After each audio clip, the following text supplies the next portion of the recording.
Gas کی جو بل آ رہے ہیں اس نے جو ہے نا تباہ کر کے رکھ دیا ہے لوگوں کی پوری معیشت کو، اور پھر اب سمری بنا کر بھیج دیے۔ یہ ہے آئی ایم ایف کے غلام ابن غلام۔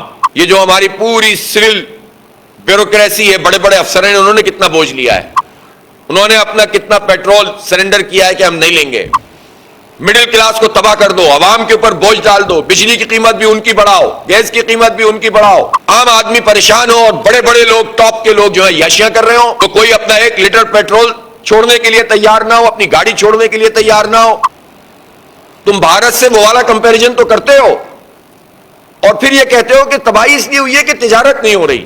تباہی اس لیے ہوئی ہے کہ تم جیسے لوگ ہم پر مسلط ہیں۔ اس وقت جو صورتحال ہمارے پورے ملک میں موجود ہے، انسرٹنٹی، مہنگائی، گیس کی قیمت میں آپ یوں سمجھ لیں کہ نومبر سے لے کر ابھی 6 مہینے بھی نہیں ہوئے، نومبر میں 200% اضافہ کیا گیا تھا۔ 200% کا مطلب کیا کہ آپ اگر 1000 ہے تو یہ تقریباً 3000 ہو گیا، جس کا 3000 بل تھا وہ 9000 ہو گیا۔ پھر انہوں نے جو فکس چارجز تھے وہ بے تحاشا بڑھا دیے، اور اب گیس کی جو بل آ رہے ہیں اس نے جو ہے نا تباہ کر کے رکھ دیا ہے لوگوں کی پوری معیشت کو۔ اس کے بعد جنوری میں 123% اضافہ کیا، پھر فروری میں 67% اضافہ کیا، اور پھر اب سمری بنا کر بھیج دیے۔ یہ ہے آئی ایم ایف کے غلام ابن غلام۔ آئی ایم ایف کا وفد آتا ہے اور گیس کا بم عوام پہ پھینکتے ہیں۔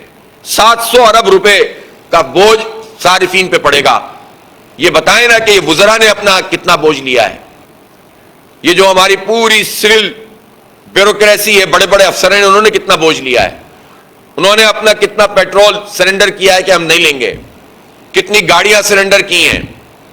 اور میں یہ پوچھنا چاہتا ہوں کہ اس وقت جو اسٹیبلشمنٹ ہے، سول اور ملٹری اسٹیبلشمنٹ، اس کے حوالے سے بھی سب کو قربانی دینی ہوگی۔ یہ تو کوئی طریقہ نہیں ہے۔ مڈل کلاس کو تباہ کر دو، عوام کے اوپر بوجھ ڈال دو، بجلی کی قیمت بھی ان کی بڑھاؤ، گیس کی قیمت بھی ان کی بڑھاؤ، عام آدمی پریشان ہو اور بڑے بڑے لوگ، ٹاپ کے لوگ جو ہے یاشیاں کر رہے ہوں، وہ کوئی اپنا 1 لیٹر پیٹرول چھوڑنے کے لیے تیار نہ ہو، اپنی گاڑی چھوڑنے کے لیے تیار نہ ہو، اپنی عیاشیاں چھوڑنے کے لیے تیار نہ ہو، اور نصیحتیں کرنے کے لیے سب آ جائیں ہمیں۔ تو آئی ایم ایف کے یہ غلام کبھی بھی ہمیں کچھ نہیں دے سکتے، اس لیے ہمیں ان سے نجات حاصل کرنی ہوگی۔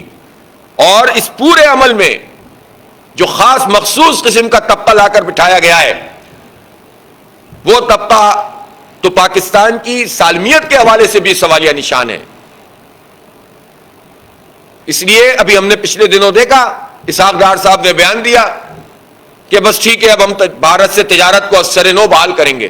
آپ ہیں کون بھائی کہ جو چاہیں گے بادشاہ سلامت فیصلہ جاری فرما دیں گے؟ یہ اتنا ہی معاملہ ہے کہ صرف بھارت سے تجارت کا ہی مسئلہ رہ گیا ہے، باقی تو آپ نے بہت 4 چاند لگا دیے ہیں، پاکستان کو اتنا آگے بڑھا دیا ہے۔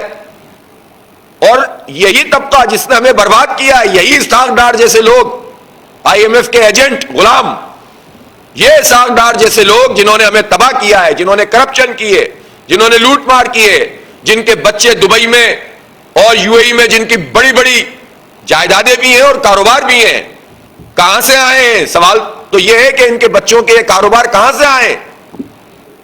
اور یہی ہمیں کہتے ہیں کہ دیکھو بھارت تو اب سمندر کے نیچے بھی وہ بنا رہا ہے ٹرین کا سسٹم، اور بھارت تو آئی ٹی میں اتنا چلا گیا۔ او بھائی پہلے تو یہ بتاؤ کہ پاکستان نے کیوں نہیں بنایا؟ پاکستان میں کراچی میں تو سرکولر ریلوے چلتی تھی، اب کیوں نہیں چلتی؟ پہلے تو یہ بتاؤ نا۔ تم بھارت سے وہ والا کمپیریزن تو کرتے ہو اور پھر یہ کہتے ہو کہ تباہی اس لیے ہوئی ہے کہ تجارت نہیں ہو رہی۔ تباہی اس لیے ہوئی ہے کہ تم جیسے لوگ ہم پر مسلط ہیں، تمہاری جیسی پارٹیاں ہم پر مسلط ہیں۔ اور مسلم لیگ نون کا تو مسئلہ ہی یہ ہے، پہلے بھی نواز شریف صاحب یہ بیانات دیتے رہے کہ یہ کون سی لکیر پیدا ہو گئی ہے مشرقی پنجاب اور مغربی پنجاب کے درمیان، ہم یہ لکیریں ختم کر دیں گے۔ ان کے نزدیک لاکھوں لوگوں کی قربانی صرف ایک باؤنڈری کا نام ہے، اور یہ کہتے ہیں کہ ہمارا کلچر ہے، کہ ہماری تہذیب ہے، کہ اور یہ تقسیم کہاں سے پیدا ہو گئی؟ انہوں نے پاکستان کو بس یہی سمجھا ہے۔ یہ کھلواڑ نہیں ہے، یہ کھیلنے کی چیز نہیں ہے۔ ٹائمز آف کراچی سے جڑے رہنے کے لیے ہمارا چینل سبسکرائب کریں. ہماری ویڈیوز کو سب سے پہلے دیکھنے اور باخبر رہنے کے لیے بیل آئیکن پر کلک کرنا نہ بھولیں. یاد نہیں ہے تمہیں کہ جب ٹرینیں آئی تھیں امرتسر سے مشرقی پنجاب سے جب لاہور پہنچی تھی تو بعض ٹرینوں میں صرف 2-2 4-4 لوگ زندہ رہ گئے تھے, ہزاروں لوگوں کو قتل کر دیا گیا تھا.